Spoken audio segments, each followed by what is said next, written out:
Chicago. Ordinary cops are losing the battle against the super freaks. Then a miracle happens. The Chicago PD lets a green guy into the ranks to try and help out. So at the request of Matt Hickman, we're going all the way back to 1992 and the golden age of Image Comics. Become a patron and make your own requests. Massive spoilers are massive for the Savage Dragon comics. You've been warned. On with the show.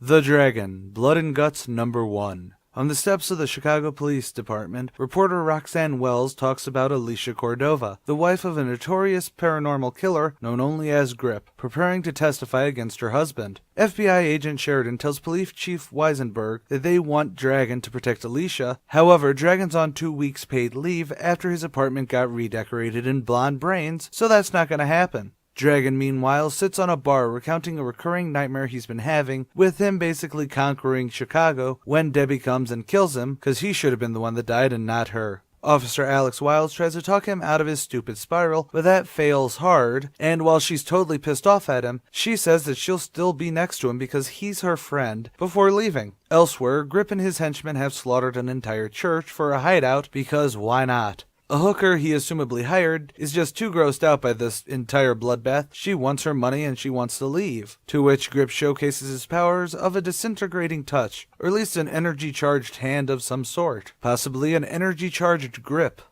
Later, Alex goes into the bathroom and wakes Dragon up. How does she wake him up? Scalding grease that would have killed lesser men. She's picking up Dragon because they need to go down to the police department. However, Dragon's done. He's going to the station to resign and nothing more. But it's really that easy, as Alex and Alicia are actually old friends, and the FBI agent Sheridan is a mighty douche, who Dragon flicks across the room. We do, however, see a moment that Sheridan's eyes start to glow, as though he's a super freak, but that is just a hint for the future. Either way, Dragon does resign. Chief Weisenberg does try talking him out of it, saying that this all smells fishy, even dropping a reporter's name that makes Dragon remember that that person shares the name of a reporter that Wild said died earlier while they were at the bar. And to close this issue, Grip and his henchmen are strapping up to take out Alicia, when the reporter, Riley, mentioned earlier, comes in to say that everything's clear and Dragon is not even on the force anymore. Right off the bat, I'm going to go with something that pseudo pissed me off in this. Debbie Harris was not a character to hinge this downward spiral on. She's no Gwen Stacy or even Alex DeWitt. The only reason I say it only pseudo pisses me off, I do get that Dragon is putting her on a pedestal because of what she represents. The vulnerability of the people around him, a metaphorical angel that came to him especially during the rough few days in that first miniseries. And of course she was a hot blonde who took a ride on his disco stick.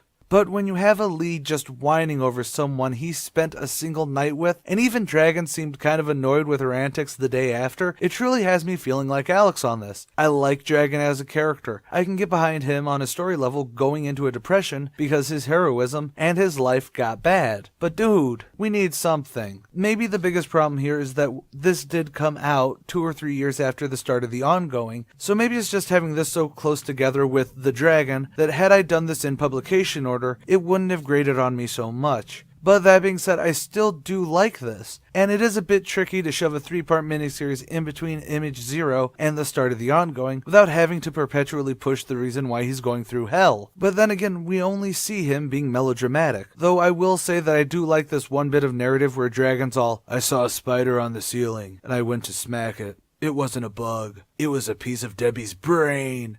I know, I'm morbid because I thought that was funny. But other than that, Mrs. Lincoln, how was the play? It was good. I like that Larson seeded the Riley reveal through the issue. This was the first appearance of Chief Weisenberg, who actually comes off like he's not a standard police chief trope of being yelly and cartoony. He butts heads and he even tries to reason with Dragon. It's good is what I'm saying. So come back tomorrow when Dragon chooses to be your hero again. Or does he? Well, yeah, he does. Either way, things get real tomorrow. And as always, stay golden, Inklings.